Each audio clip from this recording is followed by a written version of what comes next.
Mangrol principal Judy magistrate કોર્ટમાં ગત તારીખ 10/5/2023 દુદાભાઈ વેજાભાઈ ઓડેદરા દ્વારા ધી નેગોશિયેબલ કેસ દાખલ કરેલ, જે કેસ તારીખ 28/4/2025 રોજ માંગરોળ કોર્ટમાં ચાલી જતા કોર્ટે સંજયભાઈ દુદાભાઈ વરુ કે જેઓની સામે ફરિયાદીએ ₹6,20,000 નો ચેક રિટર્ન થવા બદલ ફરિયાદ દાખલ કરી હતી, જે case Mangrol principal judicial magistrate કોર્ટમાં કેસ ચાલી જતા કોર્ટે ચેક રિટર્નના ગુનાના કામે સંજયભાઈ દુદાભાઈ વરુને નિર્દોષ ઠરાવી છોડી મૂકવા હુકમ કર્યો છે. સદરુ કામમાં બચાવ પક્ષના વકીલ તરીકે માંગરોળના ધારાશાસ્ત્રી MM ખાણિયા રોકાયેલા હતા. તેઓની કાયદાલક્ષી રજૂઆતો ધ્યાને લઈ કોર્ટે તેમના અસીલને નિર્દોષ જાહેર કર્યા હતા. માંગરોળના પ્રિન્સિપલ જ્યુડિશિયલ મેજિસ્ટ્રેટ સાહેબની કોર્ટમાં ફરિયાદી દુદાભાઈ વેજાભાઈ ઓડેદરાએ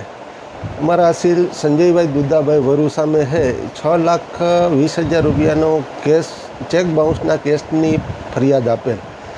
જે ફરિયાદ છે એ માંગરોળના principal judicial magistrate CM Rathod સાહેબની કોર્ટમાં ચાલી જતા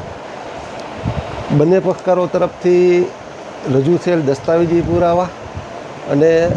અમોના અસીલના બચાવ પક્ષમાં અમોએ જે કાયદાની અને હકીકતની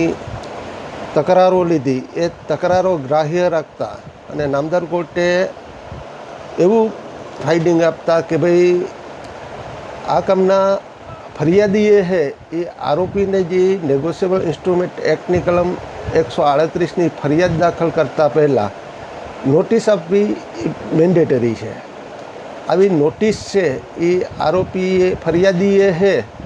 એ જુદા સરનામે મોકલેલ હોય, જ્યારે આરોપી છે સંજયભાઈ દુદાભાઈ વરુ એ અન્ય જગ્યાએ રહેતા હોય.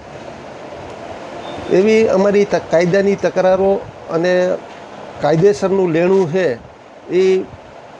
ફરિયાદી પુરવાર કરી શકેલ ન હોય તેવી અમારી રજૂઆતો ને સુપ્રીમ કોર્ટ અને નામદાર હાઈકોર્ટના ચુકાદાઓ ધ્યાને લઈ